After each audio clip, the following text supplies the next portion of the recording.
5 things I wish I knew in my 20s. I recently turned 31 years old and have been reflecting over the last decade of my life. Everything I'm about to share with you is on this YouTube channel. Is that this video will A, help you learn from my lessons, or B, allow you to get further ahead than I ever did in my 20s. But 2023 by far has been the best year for me financially, in terms of happiness, in terms of materialistic things, and in terms of the happiness of the people surrounding me. It has been by far my best year of life. There are things I wish I knew sooner, which would have allowed me to experience this much longer, that would have put me in a better place physically, mentally, and financially. Without further ado, the first thing that I wish I knew in my 20s: to disregard females and acquire currency. The main reason I started weightlifting was because I wanted to find a partner. I wanted to get a girlfriend. I wanted to finally be that guy. And I wanted to get in shape. I had that belly fat and it was just terrible. My confidence was in the gutter. I hated when people looked at me while I was eating. I hated the way my shirts fit, and I would always love wearing hoodies because I just didn't have any confidence in myself. And I realized once I got into medical school, I was like, you know what, Mike, you're finally going to become a doctor, but it's not who I wanted to be. I felt trapped inside of my body. That perpetuated even when I did get into shape, because what happened was, and you guys can see this on YouTube, what would happen is with finding women, it really does distract you, because at that time, now looking back, all the women that I was with, throughout my entire uni career, they did play a role in the man that I am today, but they more so had negative effects on my life than positive effects. I'll give you an example. There's this girl I dated, a beautiful Russian girl, and I wanted to make her so happy that I would take her on trips, would fly to different countries. I would want to eat out with her.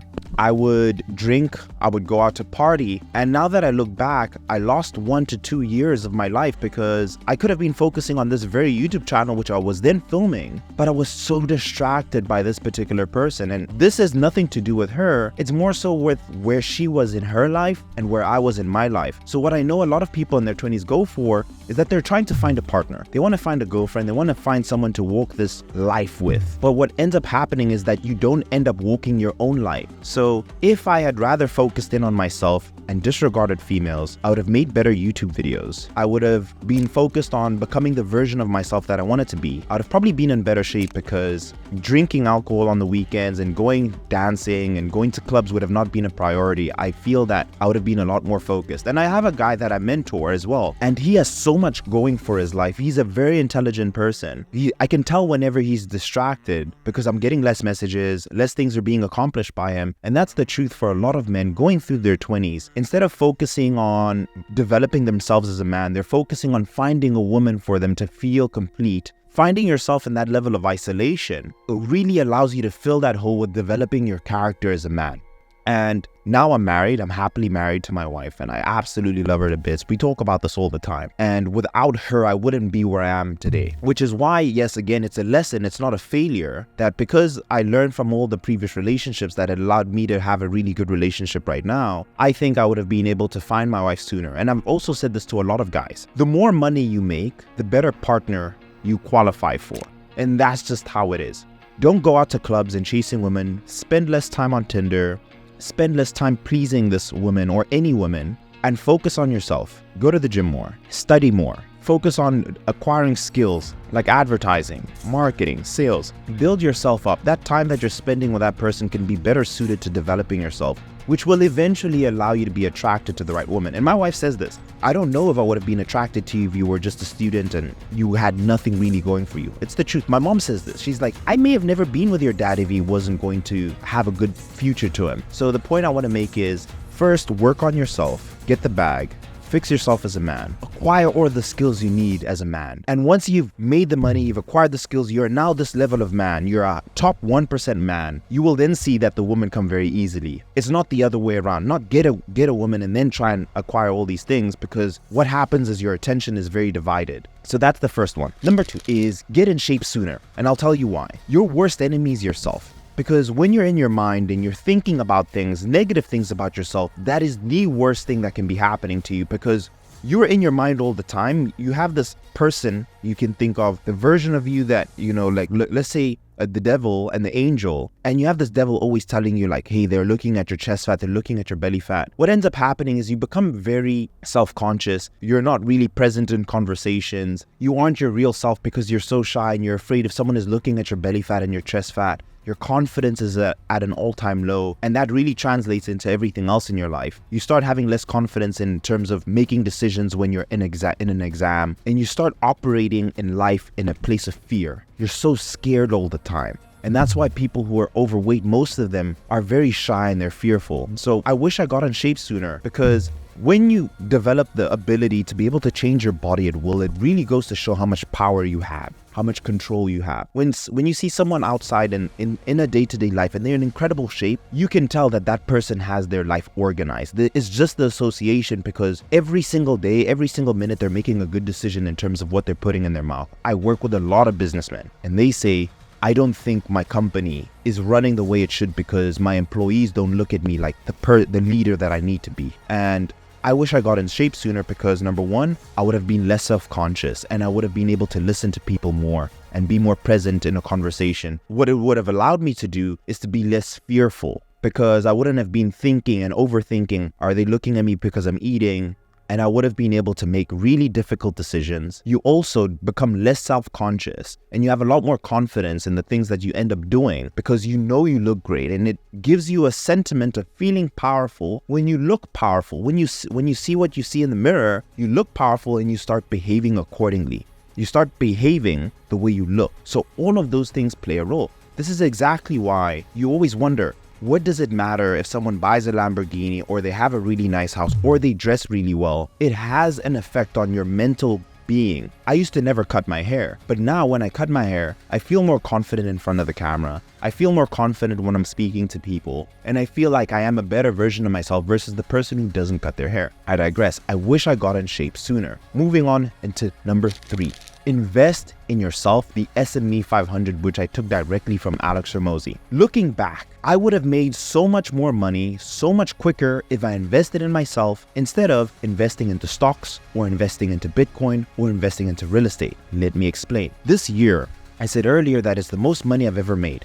It is also the most money I've ever invested into myself. There is a direct correlation between the amount of money that I invested in myself and the amount of money I made in my company, in my YouTube channel, in general. So just to illustrate a point, I am not saying this is a flex. I've invested over $100,000 into myself in terms of mentorship, in terms of coaching, and in terms of various business training. I have attended masterminds that cost $15,000 for a weekend, which made me 10 times more money. But what happens in your 20s, you're always exposed to, hey, you should be investing into stocks, investing into Bitcoin, and investing into property. That's not bad advice, but it's not the advice that's going to give you the biggest return on investment. What will give you the biggest return is investing in yourself. Why? Because you have direct control over the things you do with that information. For example, if you invest in a course of trading, right, and you learn how to trade, let's say it cost you $2,000 to take this course, you can sit on the computer and make good decisions based off of the course that you just invested in and potentially make more than $2,000 versus just taking the $2,000 and blindly investing it into the stock market or into crypto, which you will potentially lose because you don't have the right information. So what I did this year is I ended up working with a mentor, and he looked at me and he said, Mike, you're doing this wrong.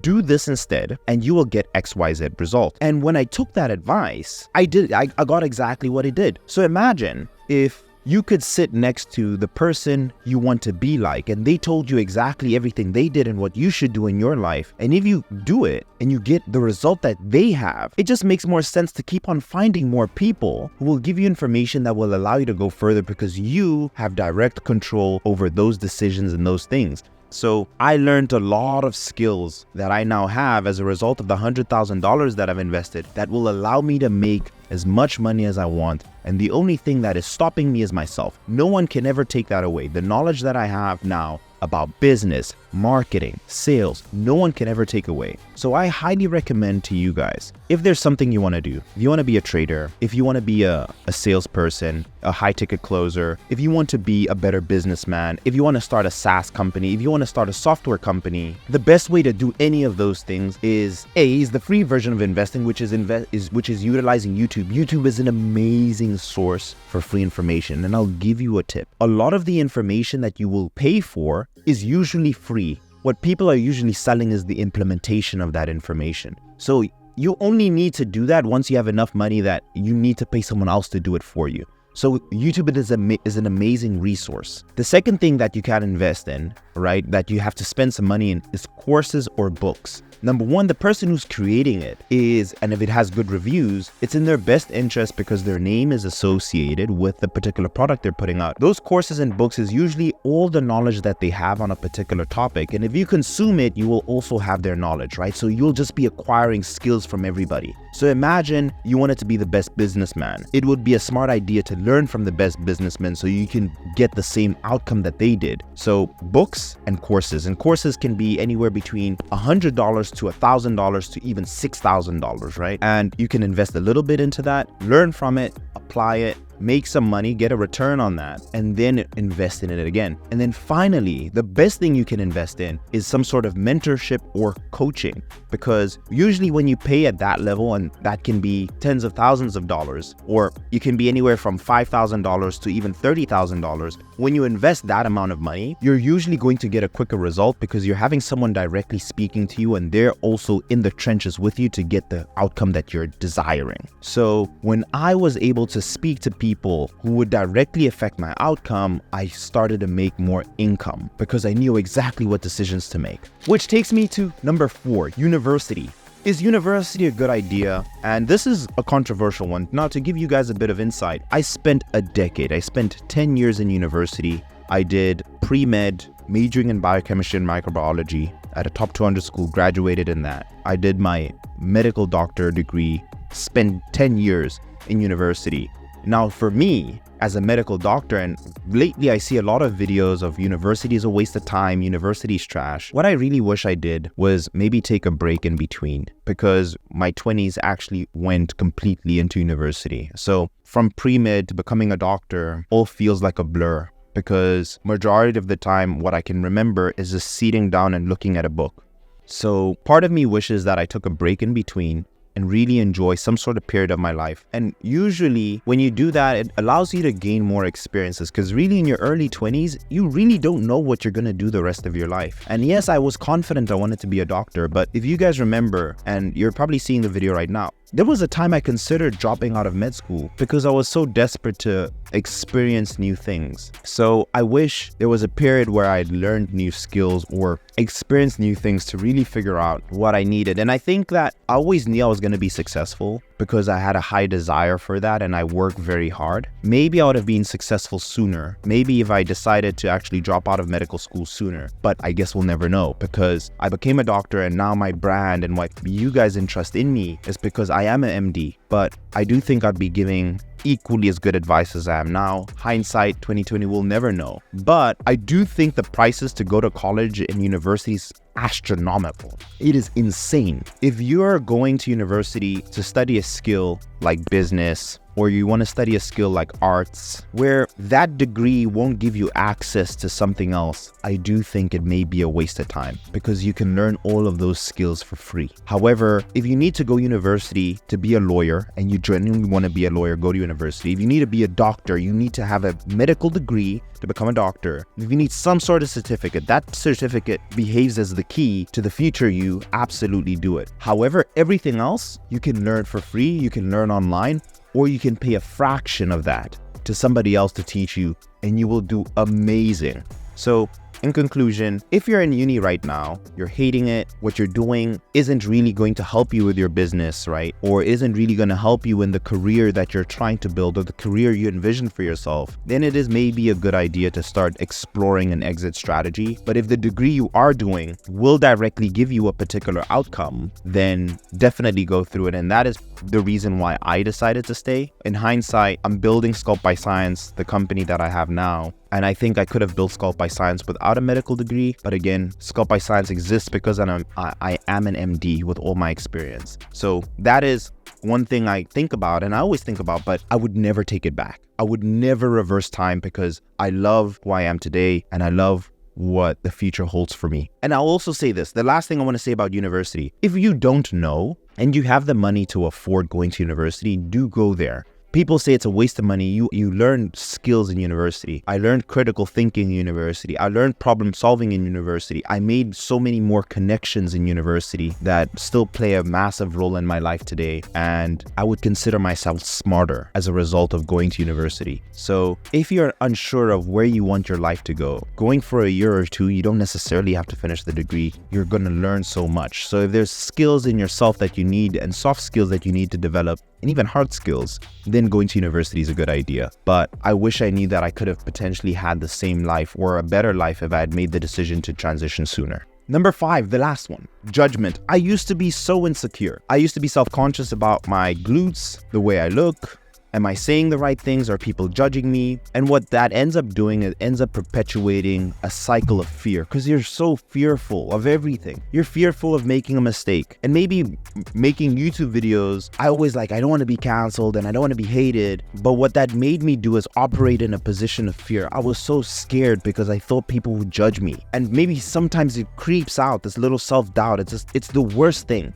This fearfulness, because I would always wonder, you know what, if I dropped out of university, what will my mom and dad think? And that's what maybe you guys are experiencing. If I dropped out of university, if I decided to make a YouTube channel, there's so many good decisions I made that I took too long with because I was so fearful of what other people thought. When I started making YouTube videos, it was very weird having a tripod and a camera in the gym, but I said, fuck it. And I'm so glad I did. And the same applies with everything I do. A lot of the times, the hardest decisions to make are the ones that you're the most fearful of. And I tell this to a lot of the people that I work with. When the life you desire is on the other side of a very difficult decision, fear, it is usually a good sign. It means two things. Number one, it's really important to you. But number two, what it also is that you're very likely to work really hard for that outcome to become a reality because you're scared. So you're just going to be like, if you go through the door, you're going to work hard because you'd be like, I'm here now, I'm going to do it. And if you can reduce that friction between where you are right now and getting over the fear, you will start noticing good things start happening for you all the time. I'll give you an example.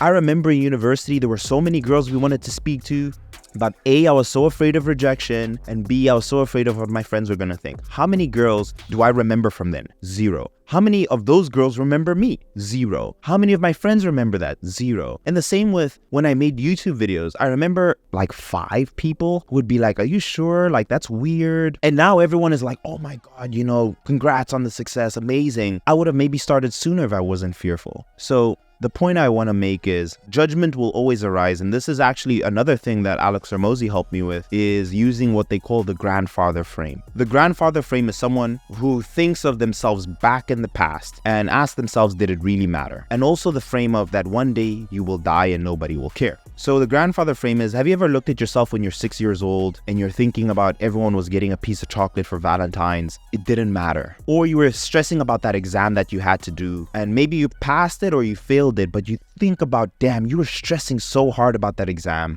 and maybe it didn't matter. It didn't really affect the outcome of your life. So when you think of that, that, you know what, so many things that I was psyched out about in my mind really didn't play a big role. Today, if you think of that, it'll allow you to move forward a lot quicker. You'll take steps a lot quicker because you won't be so fearful of the outcome. You'll just know that I must do. And then the second thing is, for me, especially on social media, like I hated when people would make a video about me. I was like, no one even remembers those videos and they weren't even truthful. And even if they are, like for like the videos that were to come in the future, like Dr. Mike is this or Dr. Mike is that, like all these bad things, if it ever does happen and all of a sudden like I'm being canceled, it just makes me realize that those are unique moments. Those are fractions of moments in life that won't really play a big role in the rest of it. Let's say I make a mistake in a year from now and all of you hate me for whatever reason. That isn't going to dictate the rest of my life because I have tomorrow and after tomorrow to improve and to change. And that's all that matters. And that's life in general. It's this perpetual motion of becoming better, a better version of yourself. And the only thing you really have in control is if you decide to change and be better. That's all you have in control over. You'll make mistakes. That's going to happen. And once you get over that and like not caring what people think, and also no one is going to remember you. When you start thinking that way, it allows you to be the true version of yourself, the truest version of yourself. And that version is very beautiful. I was always fearful of sharing this version of myself, and sometimes I still am. But the more you do it, the easier it will become. So if there's a version of yourself that is afraid of judgment, you're fearful of decisions and difficult decisions, just do it. Like, Nike says, and you will be in a much better position in your life. I'll leave the video here. It's a very different video. Let me know in the comments, do you agree, do you disagree? If you want more of this type of content, leave it a thumbs up, subscribe if you're new, and I'll see you in the next one. Cheers.